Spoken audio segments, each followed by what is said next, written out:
날마다 쓰는 나의 신앙일기 TV 데일리 큐티 나무향기입니다. 오늘은 11월 3일 목요일입니다. 오늘 함께 큐티할 성경 본문은 사도행전 13장 42절에서 52절입니다. 그들이 나갈새 사람들이 청하되 다음 안식일에도 이 말씀을 하라 하더라.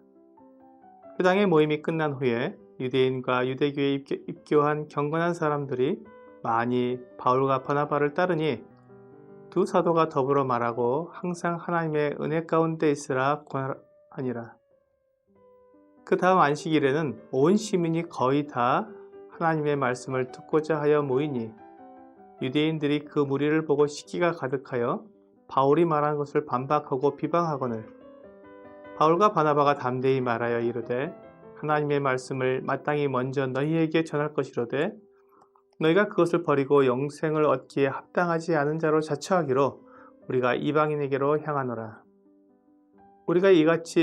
주께서 이같이 우리에게 명하시되 내가 너를 이방의 빛으로 삼아 너로 땅끝까지 구원하게 하리라 하셨느니라 하니 이방인들이 듣고 기뻐하여 하나님의 말씀을 찬송하며 영생을 주시기로 작정된 자는 다 믿더라.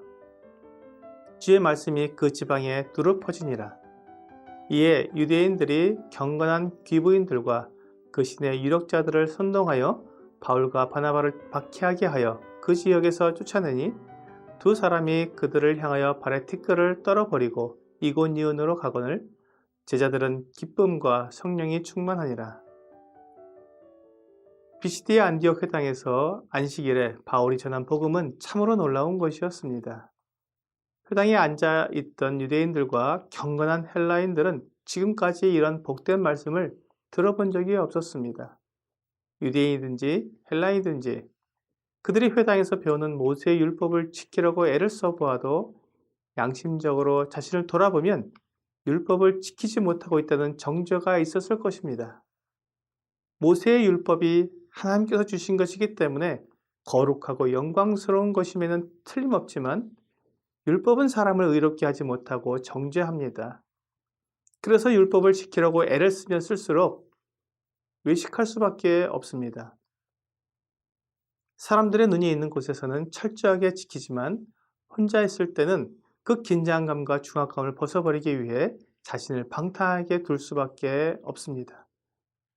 율법은 가르침을 받을 때는 거룩하신 하나님을 찬양하고 그 완전하심에 경배하게 되지만 내 삶에 적용하고 그 안에서 살려고 할 때는 너무나 무거워서 도저히 질 수 없는 짐이 됩니다. 이 무거운 짐 때문에 괴로웠는데 율법으로 얻지 못하는 의롭다 하심을 예수 그리스도를 힘입어 얻을 수 있다는 소식은 너무나 복된 소식이었을 것입니다. 그래서 그들은 다음 안식일에도 이 말씀을 하라고 바울과 바나바에게 요청했습니다. 유대인들도 바울의 복음 때문에 지금까지 맛보지 못했던 자유를 누릴 수 있을 것 같았기에 이 말씀을 더 듣고 싶었을 것입니다. 그런데 그 다음 안식일에는 아주 많은 사람들이 모였습니다. 시민들이 거의 다 모인 것처럼 보였습니다. 그들도 복된 하나님의 말씀을 듣고 싶은 것입니다. 사람들은 누구나 죄에서 벗어나고 싶어 합니다. 그래서 많은 종교가 있는 것입니다. 하지만 어느 종교도 사람들을 완전히 죄에서 벗어나게 해주지 못합니다. 사람들이 만들어낸 종교는 생명을 줄 수 없기 때문입니다. 오직 하나님만 생명을 줄 수 있습니다. 이것이 복음입니다. 예수, 우리 주님은 하나님의 아들이십니다. 독생자이십니다. 하나님의 아들이라고 말할 또 다른 사람이 없다는 것입니다. 오직 예수님만 하나님의 아들이십니다. 그렇기 때문에 예수 그리스도를 힘입지 않고는 아무도 의롭게 될 수 없습니다. 다른 그 어떤 종교도 예수 그리스도의 복음처럼 믿음으로 구원 얻는 구원의 길을 제시하지 못합니다.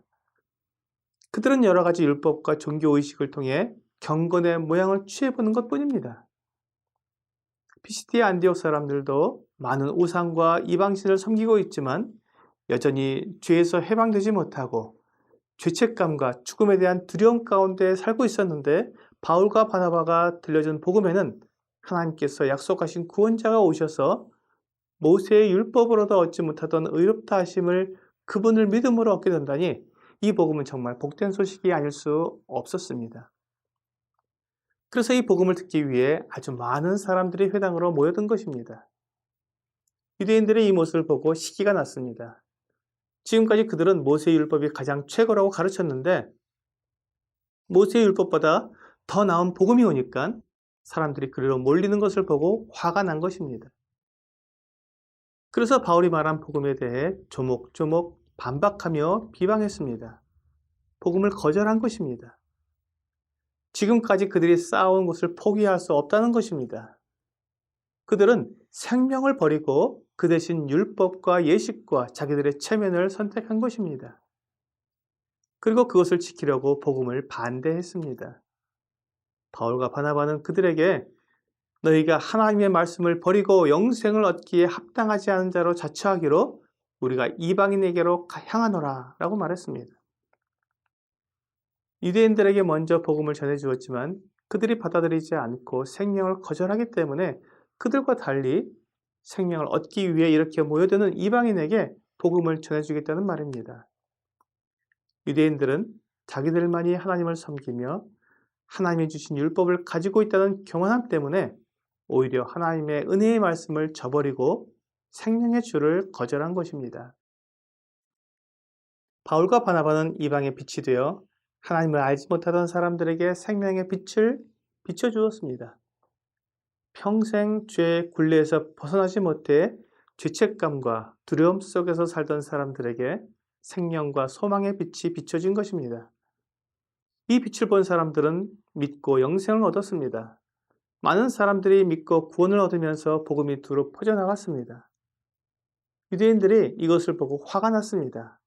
바울과 바나바를 그대로 두면 그들이 가르치고 있는 모세의 율법이 위협받기 때문에 경건한 귀부인들과 유력한 자들을 선동해서 바울과 바나바를 쫓아냈습니다. 결국 내 욕심 때문에 하나님의 은혜를 거절한 것입니다. 오늘의 적용 질문을 보겠습니다. 하나님의 말씀을 들을 때 내 생각이 말씀과 다르면 어떤 반응을 하게 되나요? 많은 사람들이 하나님의 복음을 들을 때 자기 생각으로 하나님의 말씀을 판단합니다. 내 생각에는 믿기만 해서 구원 얻는 것은 아닌 것 같은데 뭔가 좀 더 있어야 하지 않을까 하는 생각을 하면서 복음을 거절합니다. 또 어떤 사람들은 자신이 죄인이라는 것을 인정하지 못하여 거절하기도 합니다. 복음을 거절하는 것은 생명을 버리는 것입니다. 하나님 말씀이 내 생각과 다르면 내 생각을 버리고 하나님께로 나와야 생명을 얻는 것입니다.